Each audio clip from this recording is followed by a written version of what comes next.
So we are celebrating in Hollywood Swami Vivekananda's birthday. For us, Swami Vivekananda is our leader, he's our teacher, he's the boss. So I would like to offer my salutations to honor his name and his presence today. Om Namah Shri Yatirachaya Vivekananda Suraye Satchit Sukha Swarupaya Swamine Tapaharine. Om. I offer my salutations to that king of renouncers and controller of passions, the sage Vivekananda, who is Sat Chit Ananda, existence, knowledge, and bliss absolute itself, the spiritual preceptor and the remover of all distress. Om, peace, peace, peace.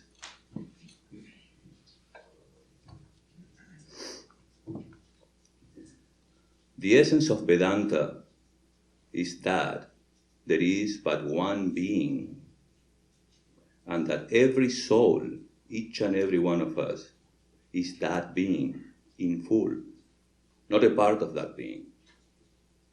We have to free ourselves from this miserable dream that we are these bodies.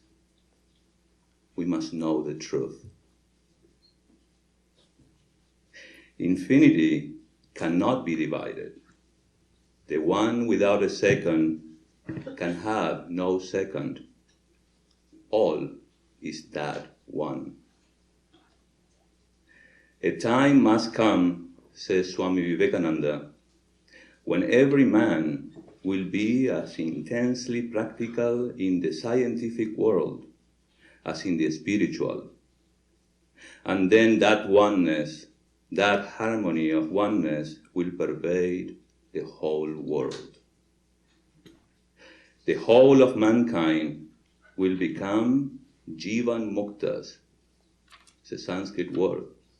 It means the living free, the one who knows. We are all struggling towards that one end through our jealousies and hatreds, through our love and cooperation. A tremendous stream is flowing towards that ocean, carrying us all along with it. And though, like straws and scraps of paper, we may at times float aimlessly about, in the long run, we are sure to join the ocean of life and bliss. He is a Jivan Mukta, the one who knows, the liberated one, who can live in this world without being attached. He is like the lotus leaves in water, which are never wetted by the water. He is the highest of the human beings, nay, the highest of all beings, for he has realized his identity with the Absolute. The Jivan Mukta, again, is no personality. The Jivan Mukta is no personality. He embodies the principles. He alone is able to give real love, real charity, real truth, because he knows he is free from attachment, free from anger, free from intolerance, free from anxiety. He is free from emotional disruptions. The Jivan Mukta is free from emotional disruptions. He is free from emotional reactions because he knows he remains calm, and calmness is essential. The nearer we are to beasts, the more we are in the hells of our emotions. It is self-hypnotization. We are under the control of our emotions like animals.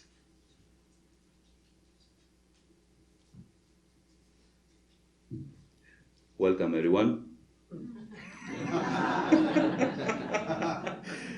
Let's talk about how to manage our emotions so that we can master ourselves. Many years ago, when I started reading about and hearing about the concept of these Jivan Muktas, I have to admit I was fascinated by the subject. Somehow I felt, and I still feel, that they are like our beloved Yoda Master from Star Wars, our idea, the perfect master, full of wisdom, full of truth. It's inspiring indeed, and that's exactly what we need. That's exactly what we want. We want inspiration. So in the beginning, I remember someone told me not to dwell too much on these high ideals, because after all, we are here, and that is so high, right? And what's the use? Somehow I understood that we needed to work and we needed to focus and understand where we were at or where we are at, what our situation is. But as years passed by, I realized that still is important to be reminded about these Jivan Muktas, about these liberated souls. Why? Because they have mastered their emotions. And no matter what, we are all here. And no matter how wise we may turn, sometimes our emotions betray us.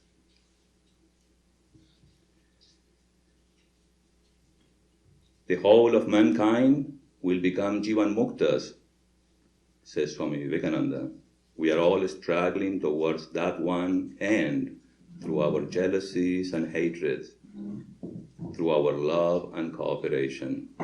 So if a teacher, a great teacher, a master like Vivekananda is telling us there is hope, we will all in the future be Jivan Muktas. It's a matter of determination.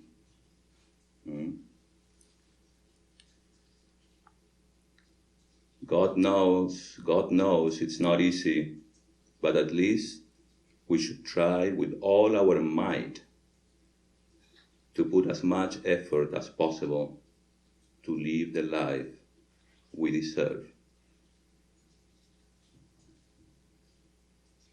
How far am I from the ideal?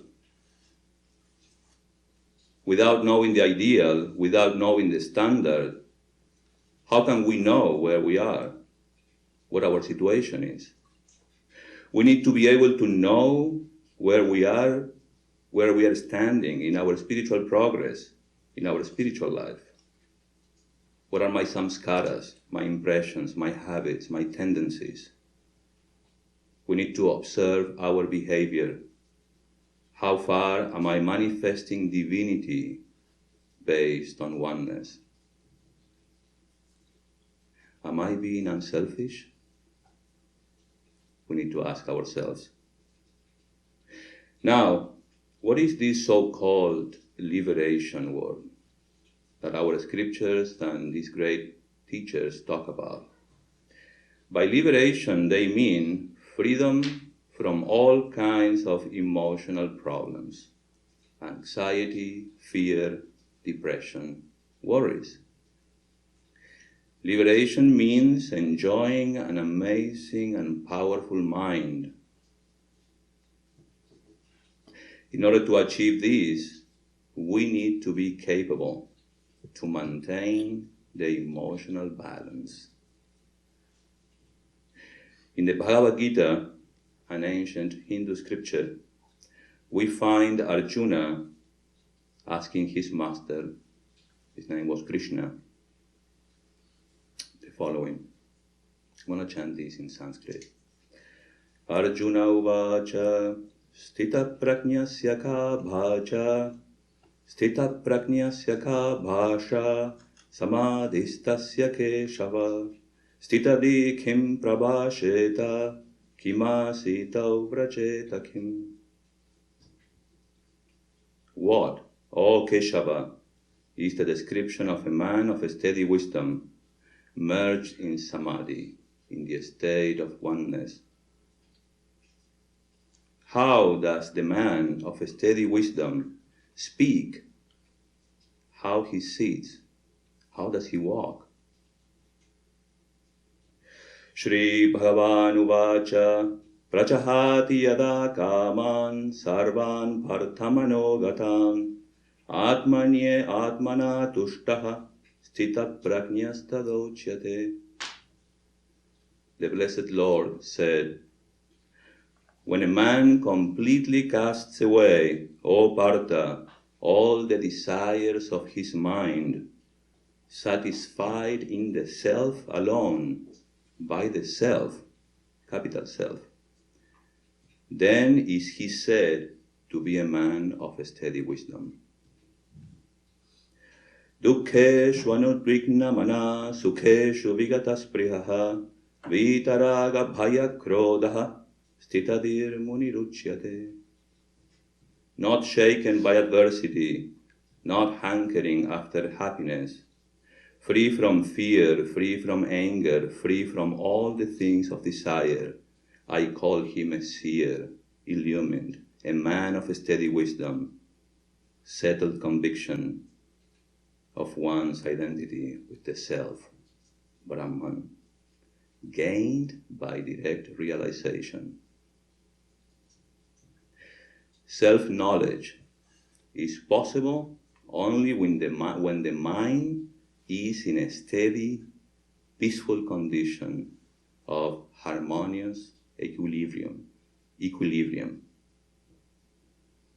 The more we dwell, the more we learn to dwell in our inner self, the stronger we get, and the less the yielding to the sway of the emotions and its reactions. When two people meet here, they greet each other saying, "How do you do?" But in India, on the other hand, there is a word called swastha, which has a connotation or is related to health, our health. It means, are you upon yourself? Are you established in the self? That's how you greet. The moment you stand upon something else, you run the risk of being miserable. The soul is trying to stand up upon itself. That state must surely be the healthiest state of the soul when it is thinking of itself, residing in its own glory. Now, I'm going to try to organize this topic and so that we can all be on the same page. According to our Vedantic scriptures, all human goals are classified in four types, or into four types. In Sanskrit, these goals are called purusharthas. The four human goals are: number 1, artha; 2, kama; dharma; and at last, moksha. Now, artha means security.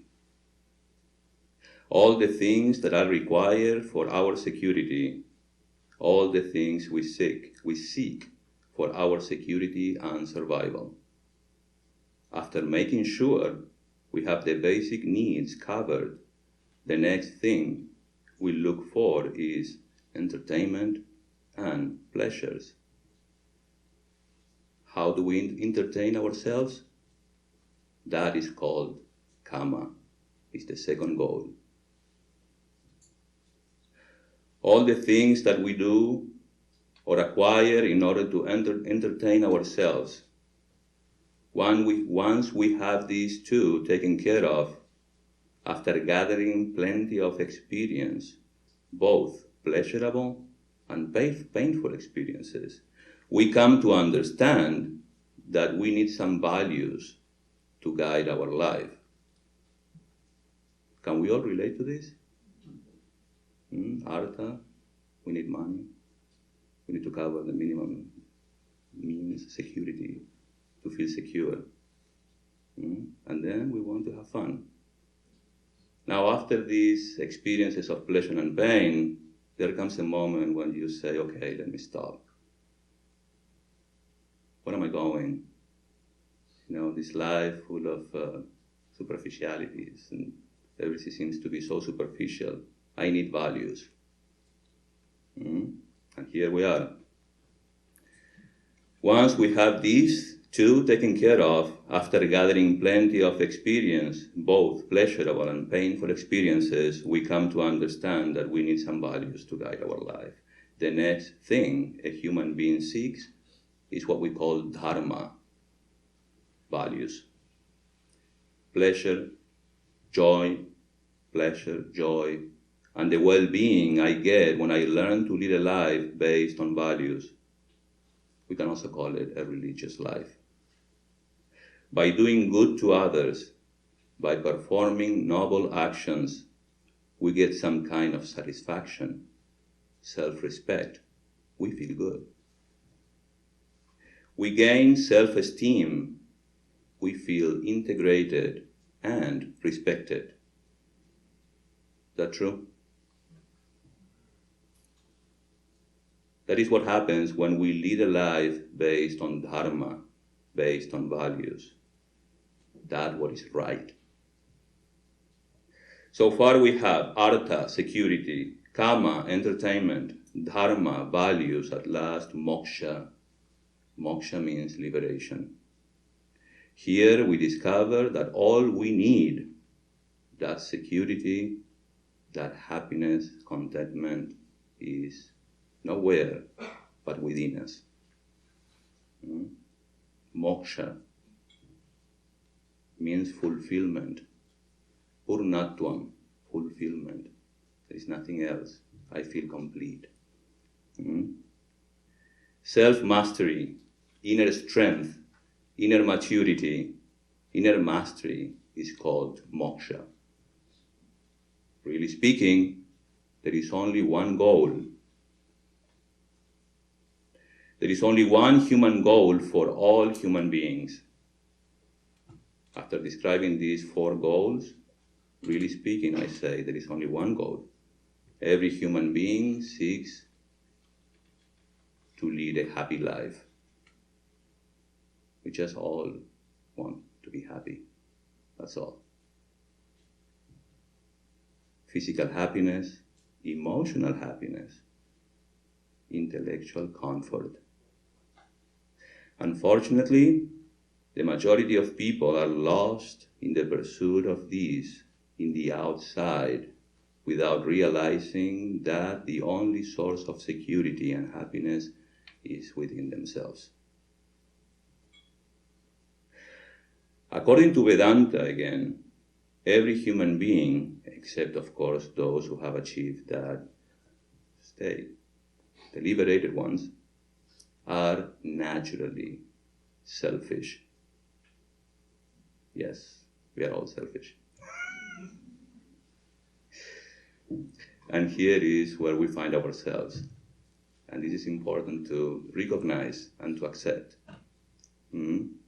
So now we know the standard. We heard about the standard. We heard about these liberated souls, how they walk, how they speak. And now we understand we are just simply quite the opposite, very selfish. As long as we are spiritually ignorant, selfishness will stay natural in us, and no one can avoid it. Just that hunger is natural, thirst is natural. So selfishness is instinctive and universal for every human being. We just want everything for ourselves. We just want to squeeze the world, give me everything I want. But it's never enough. According to the scriptures, this selfishness is expressed in three ways.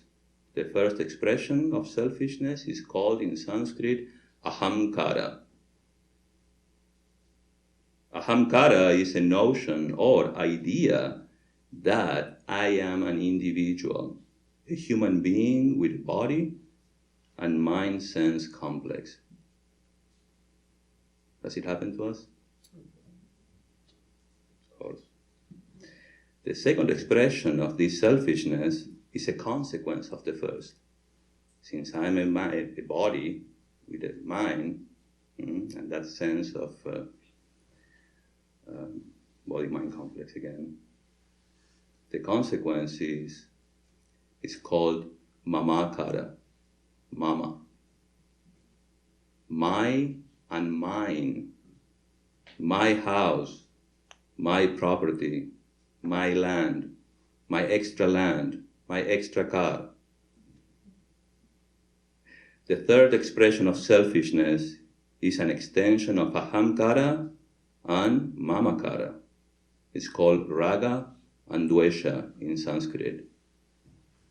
Raga means attachment to the things I love, the things that benefit me, that please my ahamkara and mamakara. Does it make sense? Dvesha, or on the other hand, means hate and aversion to the things or people that make me unhappy.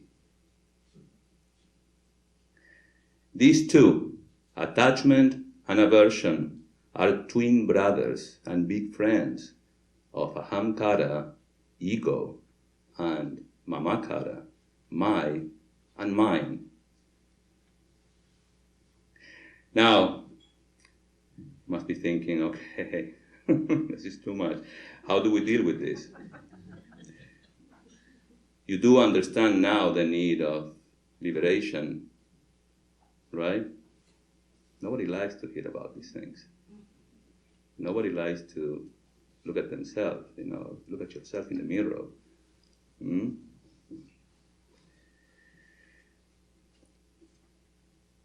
To put all these in the context of a spiritual seeker, a person who is interested in leading a life based on values, he needs to embrace some kind of practice where the center is not his limited ego, but a principle.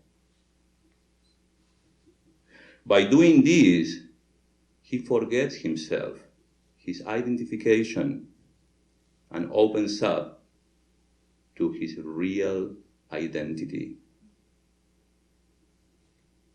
The one without a second, where there is nothing but fulfillment.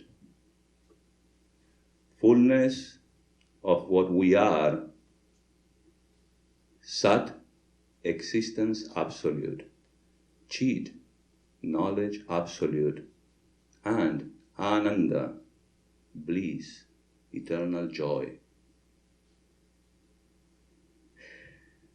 There is no place for anything else there, no place for desire. We are completely satisfied. Sounds good. Now, how do we get there? We need to do a lot of cleaning.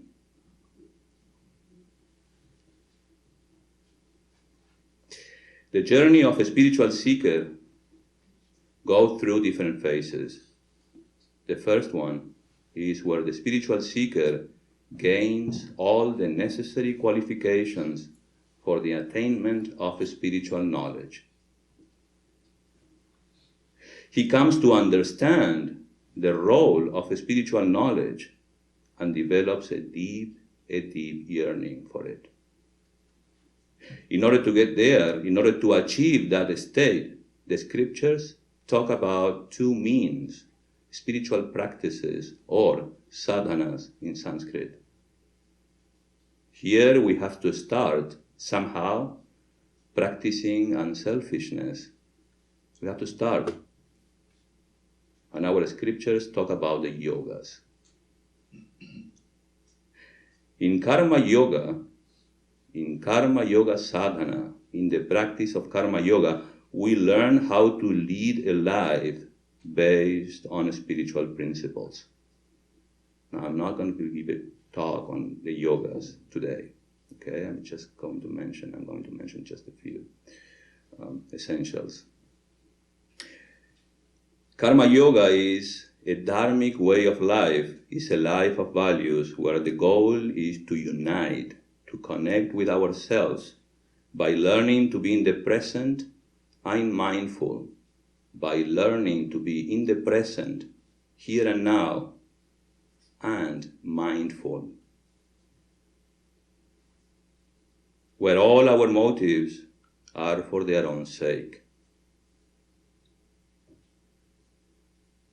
Those who have accepted the idea of God, with form or formless, offer the results of their actions to Him, and thereby learn to live in Him, for Him, and through Him. If you are going to offer something to God, you might like to offer your best. In this way, we end up being more efficient in our life and more successful. There is a lot more to talk about this. Swami Dhyanayogananda says, here are two ways of giving up attachment. The one is for those who do not believe in God or in any outside help. They are left to their own devices. They have simply to work with their own will, with the powers of their mind and discrimination, saying, I must be not attached. How far can you go? Good luck. For those who believe in God, there is another way, which is much, much less difficult. They give up the fruits of work unto the Lord. They work and are never attached to the results. Whatever they see, feel, hear, or do is simply for Him. With everything we do in life, we identify ourselves. Here is a man who says harsh words to me. Someone insults me. I feel anger coming on me. In a few seconds, anger and I are one. And then comes misery. This is our experience. Attach yourself to the Lord and to nothing else, because everything else is unreal. Attachment to the unreal will bring simply misery. Get hold of the idea of God. I will come to that.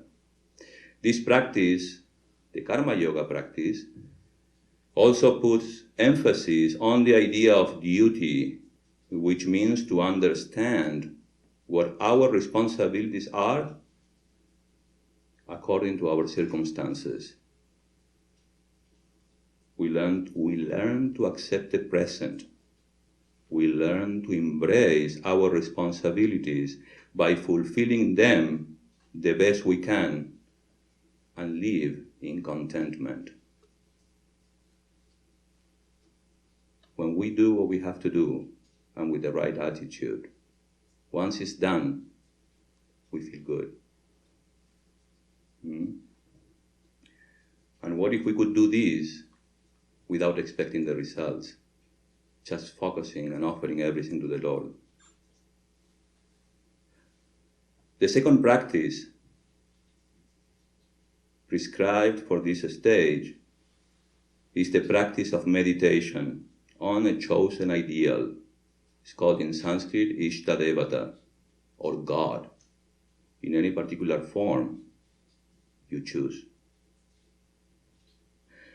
Knowing God as a principle, He is represented by a name and form chosen by us. According to Vedanta, God is not a person. God is not a person sitting beyond the clouds.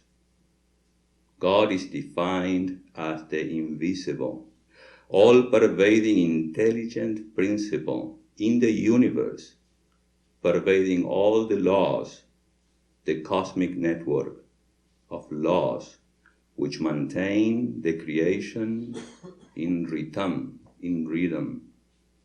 and harmony. God is a principle. Now, the second phase is after achieving some understanding, after succeeding in changing old habits, we start living and experiencing the knowledge of the self in our life. The knowledge of oneness start making sense. We start having a deeper understanding of the message of the scriptures. Consistent and systematic study, reflection upon our study so that we can remove all doubts from our hearts and let the Spirit shine. That's the practice. Finding constant sources of inspiration so that we remain soaked in the knowledge while we perform the previous practices. At last, the last stage is where we internalize the knowledge acquired through or by different means. You can see here that we integrate all these practices, unselfish work, meditation, japa, prayer, knowledge. We integrate everything. And the last stage is where we start internalizing this. We assimilate the knowledge to such an extent that there is no gap between what we know and what we are. Hopefully we'll get there. There is no gap between what we know and what we are. The knowledge is so soaked in us that we need not invoke the knowledge. It is available when we need it. It becomes spontaneous. Who are you? You are not the body. You should know better by now.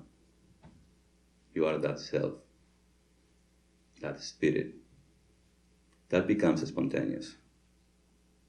Here, in this stage, there is a transformation in our life from someone who is lost in the samsara or in the life of the senses, one who is governed or greatly influenced by his emotions, to one who is the ruler of his emotions. This internalization brings about a transformation. Here the practice is to keep the mind always engaged upon the teachings and message of the scriptures, and most importantly, to be coherent. Here, no excuses.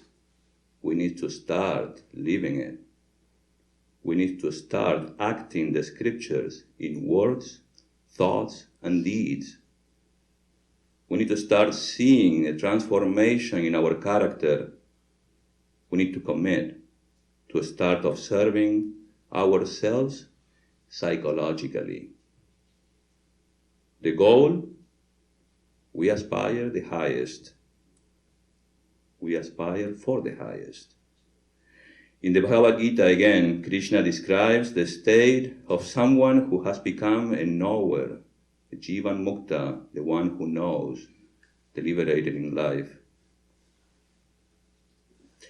Adveshta sarva bhutanam maitrah karuna evacha nirmamo nirahamkaraha samadukha sukhakshami santushta satatai yogi yatatma dhrudanishchayaha mayarpitamano buddhihi yoma bhakta yasame mayarpitamano buddhihi yoma bhakta same priyaha.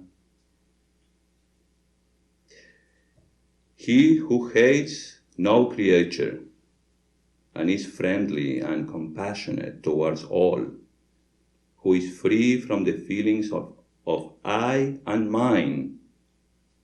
He who hates no creature and is friendly and compassionate towards all, who is free from the feelings of I and mine, even-minded in pain and pleasure, forbearing, ever content, steady in meditation, self-controlled, and possessed of firm conviction, with mind and intellect fixed on me, says the Lord, fixed on me, with capital Me.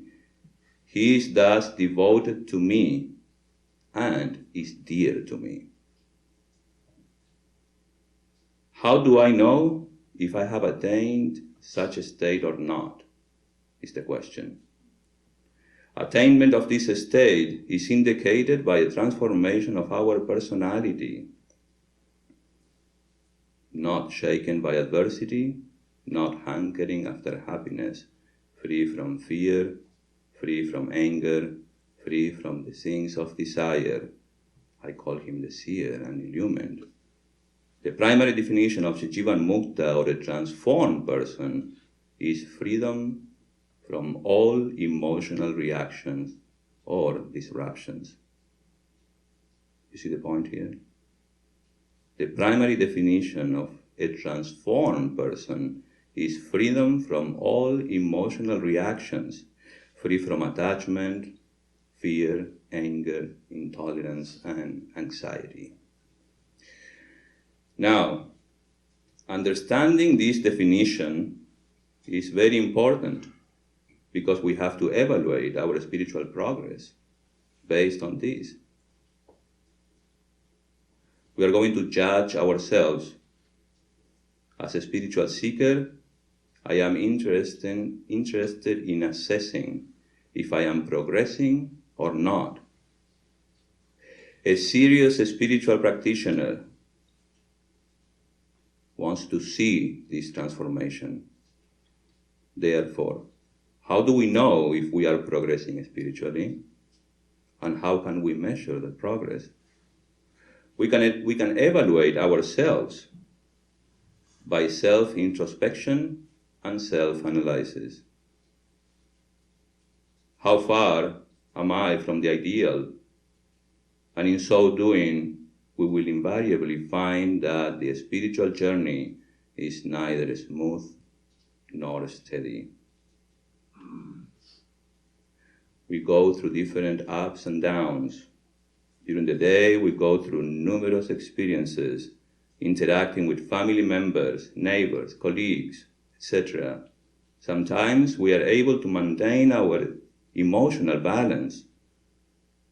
In a very difficult situation, we feel we are making progress and are very pleased. We feel very pleased with ourselves. I am growing in unselfishness. My spiritual practices seems to be working. But after a few days, we may find ourselves in a situation where we simply lose it, where our emotions get the best of us, ironically speaking. We may lose our temper and yell at someone. I thought I was an evolved person, and now I realize I am nowhere close. At some point, we feel a sense of regret. Perhaps I could have handled that situation better. There was no need to get angry. It's very common. If you don't manage your emotions, then your emotions will manage you. We need to have the ability to understand and manage our own emotions and those of the people around us. Now, this is the definition of what we call today EI, emotional intelligence. Ever heard? People with high degree of emotional intelligence know what they are feeling, what their emotions mean, and how these emotions can affect other people. The emotions of a man are stirred more quickly than man's intelligence, says Oscar Wilde. No matter the situation, never let your emotions overpower your intelligence. Yes, we need to be emotionally smart, emotionally intelligent. In the field of psychology, there are 5 key areas to measure this emotional intelligence. The first one is self-awareness. Self-awareness involves knowing your own feelings. This includes having an accurate assessment of what you are capable of, when you need help, and what your emotional triggers are. Second, self-management. This involves being able to keep your emotions in check when they become disruptive. Self-management involves being able to control outbursts, calmly discussing disagreements, and avoiding activities that undermine you, like extended self-pity or panic. Motivation. This refers to motivation for the sake of personal joy, curiosity, or the satisfaction of being productive. Empathy. While the 3 previous categories refer to a person's internal emotions, this one deals with the emotion of others. Empathy is the skill and practice of reading the emotion of others and responding appropriately. At last, social skills. This category involves the application of empathy as well as negotiating the needs of others with your own. This can include finding common ground with others, managing others in a work environment, and being persuasive. Now, coming back to assessing our spiritual progress, winding up. In our spiritual life, what happens to us is that when we react, when we get angry, when we start feeling regret combined with guilt and doubt, this combination generally brings about another kind of reaction. We feel guilty. Oh, I shouldn't have said that. Reactions towards the performance of my mind. So the first reaction is that reactions towards the world and people outside. And the second is a reaction towards the first reaction. Why did I get upset? I should have been more loving, compassionate, and understanding. And when it comes to the second reaction, there are some aspects that we must be aware of. The mind can never be totally free from emotional reactions or upheavals. This is the truth. So better accept it.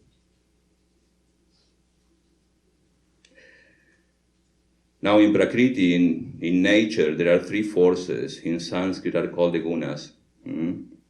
These are sattva, rajas, and tamas. The gunas are not perceived, they are inferred from the objects of the world, which are their effects. Their characteristics may be known from their products in the psyche and in the physical world. These gunas are manifested in the physical world, are what we may call, number one, equilibrium, activity, and inerness. Tamas is typified as darkness or inactivity. Rajas, activity, expressed as attraction and repulsion.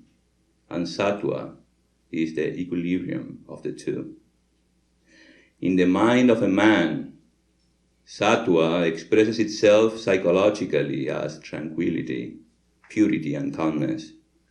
Rajas as passion, restlessness, aggressive activity.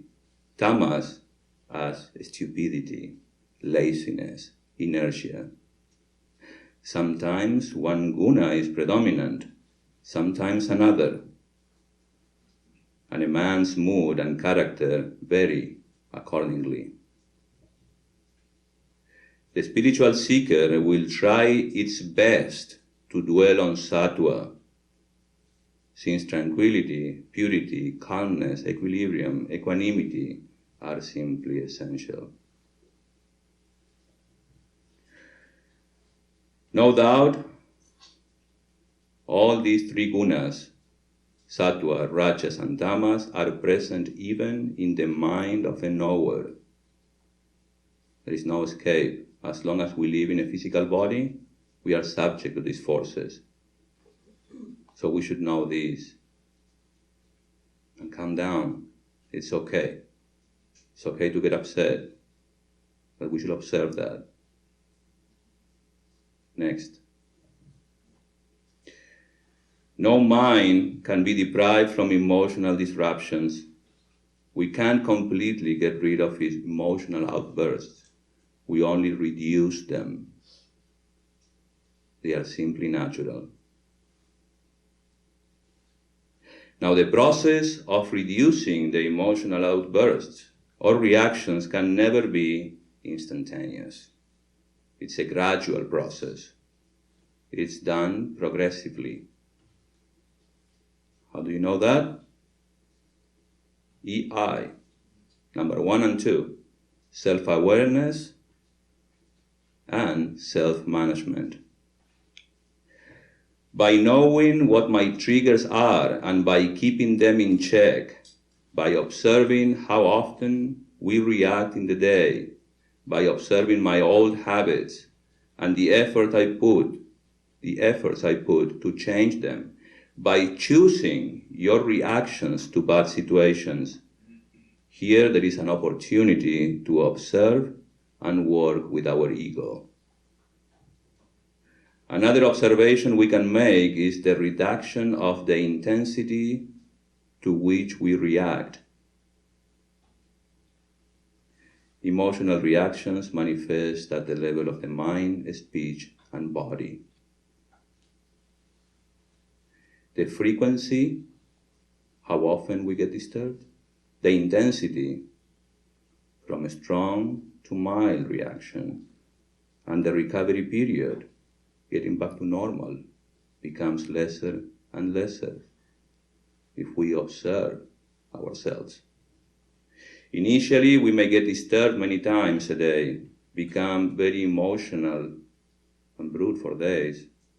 As we progress, we will find that we rarely get disturbed, and if so, it is only mildly, and further we are able to recover much faster. But this is a process. The mind becomes resilient.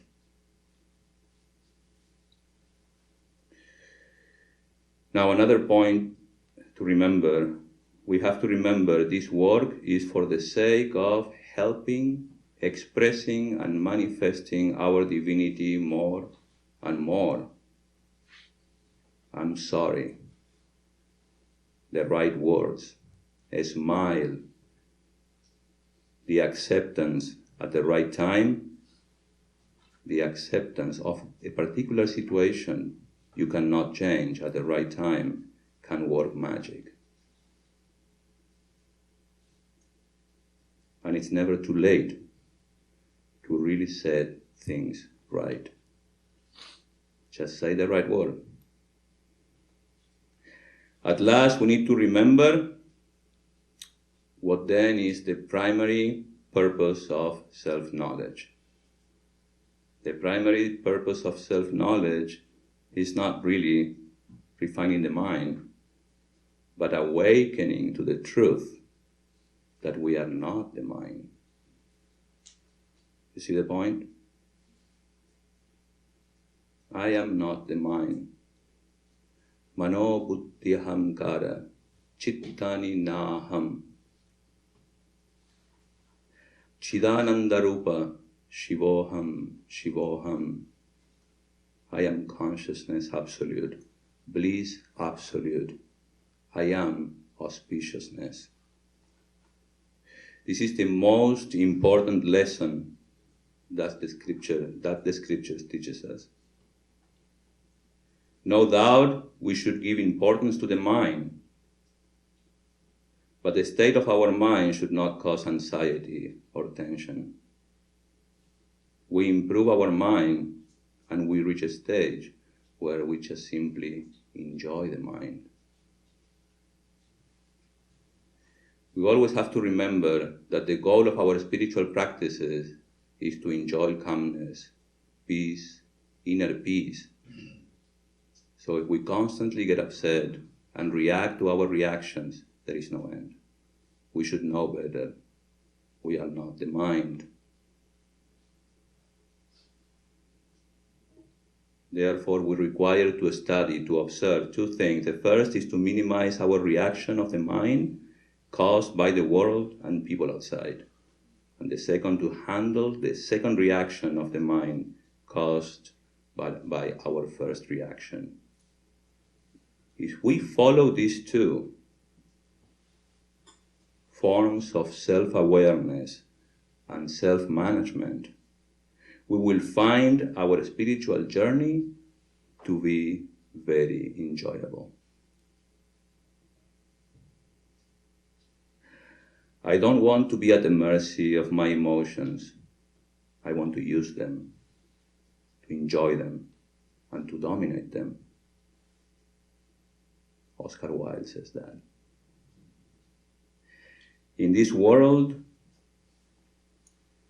this is a world of good and evil. This is a world, says Swami Dhyanayogananda, of good and evil. Wherever there is good, evil follows. But beyond and behind all these manifestations, all these contradictions, the Vedanta finds out that unity in diversity. Control these manifestations and you will be at liberty to manifest the real you. Master yourself. Stand up. Go beyond the pale of these laws and be free. Thank you. Om Purnamadah Purnamidam Purnat Purnamudachyate Purnasya Purnamadaya Purnamevavashishyate. Om Shanti Shanti Shanti. Om, that outer world is Purna, full of divine consciousness. This inner world is also Purna, full of divine consciousness. From Purna comes Purna. From fullness of divine consciousness, the world is manifested. Taking Purna from Purna, Purna indeed remains, because divine consciousness is non-dual and infinite. Om, peace, peace, peace.